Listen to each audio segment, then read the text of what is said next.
Unexplained feelings everyone has but can't describe. Let's get right to it. Number 8. The brilliant comeback that usually comes too late. Have you ever had a fight and then felt stupid afterward? Then all of a sudden, bam, the right answer comes to you. But of course you're already home telling your cat how you should have used your wit to kill them. L'esprit de l'escalier is the French word for staircase wit. Your brain is like that friend who always shows up late to the party but has the best jokes. Scientists claim this happens because your brain is working hard to keep you from losing it during the fight. It's like attempting to write Shakespeare while being chased by a grizzly. Your brain says survival first, then wit, but your brain decides to be a comedian as soon as you are protected. Do you recall the fight we had 3 hours ago? This is what you should have said. Thanks, brain, it really helped. And it's not just fights, it's also employment interviews. It's 3 a.m. and you're in bed. And all of a sudden you know just how to answer that question regarding your biggest flaw. Sorry, but the job has already been filled. Your brain is like the Internet Explorer meme that always takes too long to load the right answer. Number 7. When your brain does the Bluetooth thing, you know that strange thing that happens when you're talking to someone and suddenly you're both on the same wavelength.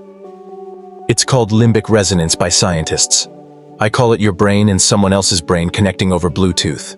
It's like when you tell your friend about something bad that happened, and they start to feel the same way without even trying. Their face looks like yours, their breathing sounds like yours, and all of a sudden you're both in sync like those obnoxious couples who wear identical clothes.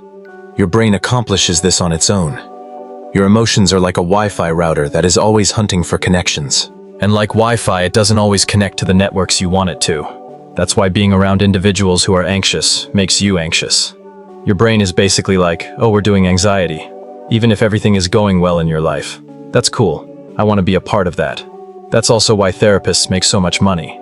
They're like Wi-Fi routers for emotions that are set to calm and stable. But be careful. This link goes both ways. If you're experiencing a mental breakdown in public, you're like an emotional virus that spreads. Congratulations, you just gave everyone in the area a taste of your panic attack. Number 6. When your brain says, nope, I'm out. Have you ever glanced in the mirror and wondered, who the heck is that? Or maybe you're in your room and everything suddenly seems false, like you're on a poorly made movie set. Welcome to depersonalization, which is when your brain decides to take an unplanned break from reality. It's as if your mind is taking a break from your body. Researchers say it happens when your brain becomes too anxious and decides to activate the emergency escape button. Think of your brain as an overworked worker who has had enough. It doesn't deal with extra stress, it merely puts everything on airplane mode. It's strange, but this happens to a lot more individuals than you might expect. Your brain basically says, you know what? I'm not going to do this one. Good luck in life. You didn't ask for this feature, and you can't turn it off, so it's like viewing yourself from a third-person point of view. Imagine it as your brain's way of being in charge. Alt-delete. It doesn't just close an application, it cuts off your connection to the actual world. The good news is, it doesn't generally last very long. The bad news, you feel like you're in your own episode of The Twilight Zone while it's going on. Number 5. The feeling that everyone has their own Netflix show. You're on a bus, probably reading through your phone like everyone else, when all of a sudden this thought hits you. Hey, do you know all these random folks surrounding you? Their lives are just as difficult as yours. Sonder is the name for this emotion. It's your brain's way of telling you that you're not the primary character. I know it's shocking. Every person you see has their own dramatic tale going on. That guy with the strange hat, he might be about to break up with someone. The woman with too many bags could be celebrating beating cancer. That child who rides a skateboard, they probably just found out that their parents are getting a divorce. It's like understanding all of a sudden that you're simply an extra in everyone else's movie, and they're all extras in yours.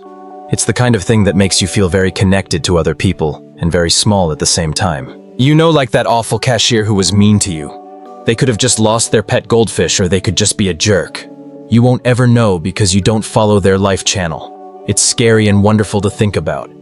Right now, someone is having the finest day of their life while someone else is suffering the worst. And now you're viewing this video about it. Crazy, right? Number 4 is the brain's loading screen of doom. You know that feeling when a word is stuck in the queue of your brain's printer. Scientists call it presque vu. But let's be honest, your brain is being a jerk. It's like when you want to recall someone's name and your brain says, oh, I know that, but I won't tell you. Your brain is basically toying with your memories. Warmer, no going colder, freezing. Oh, you quit. Steve, was it? The more you strive to recall, the more your brain hides that information from you. The word is like a greased pig in the dark, and the dark is your own mind. And to make things even worse, your brain remembers everything about the term except what it is. Oh, it starts with a P, has 2 syllables, and your 3rd grade teacher stated it once, but I can't tell you what it is. What's the best part? This gets worse as you get older. Your brain is like that ancient computer that takes hours to load a basic web page. But instead of loading cat videos, it's not loading words you learned decades ago. Thanks, evolution. Number 3, when your body picks a Uno reverse card. Have you ever worked out and felt like death was knocking on your door?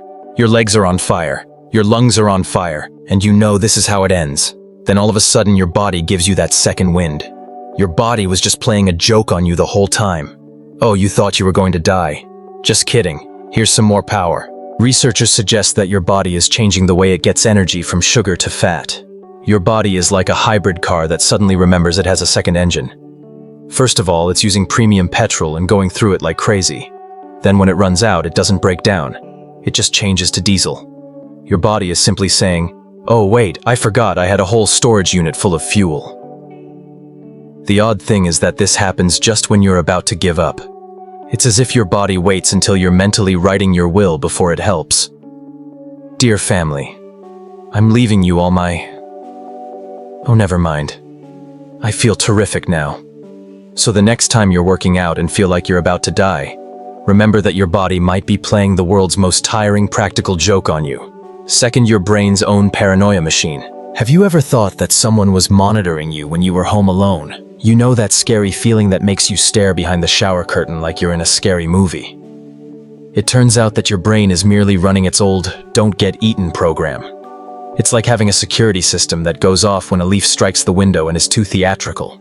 Scientists claim it's because our caveman ancestors had to worry about being eaten by huge cats. So now, although your electricity bill is probably the scariest item in your house, your mind is still thinking, what if there's a saber-toothed tiger behind the couch? It gets worse when it's dark or silent. That's when your mind really lets its imagination run wild. It's like your brain is that one friend who has seen too many true crime shows. Every sound could be a potential serial killer. There could be a ghost in every darkness. And don't even think about the strange sounds your house produces at night. Your brain has already scripted a full horror movie on them. When your brain says, oh hell no, that's number 1. You know that feeling when you see something so disgusting that your whole body says no, like when someone shows you their fractured bone poking out and your stomach does a backflip. That's a button on your body that says, get this out of my sight. Your brain is simply saying, thanks, I hate it, when it does this. Scientists call it body horror. It's something that has happened throughout time. Your predecessors had to know what not to eat or touch, so now you have to deal with this very sensitive gross-out detector. It's like having a mom in your head who is too protective and yells, don't touch that. The best part is that everyone has various things that set them off. Some folks can handle blood and guts like they're watching a cookery show. Some people get sick just thinking about paper cuts. But we all have that one event that makes us say, oh God, why? Your brain doesn't even ask for permission. It basically presses the emergency eject button on your stomach contents. It's like your body telling a software to stop running. Instead of Control-Alt-Delete, it's more like gag-retch-regret. And the best part, you can't turn it off. It's like having a monthly subscription to nausea that you can never cancel. So the next time you watch a surgery video and feel like throwing up, remember that your brain is only trying to keep you from poking dead creatures with a stick. You know, like your forefathers probably did. That's it for today. In the future, I'll be making videos like this. To see them, you need to subscribe.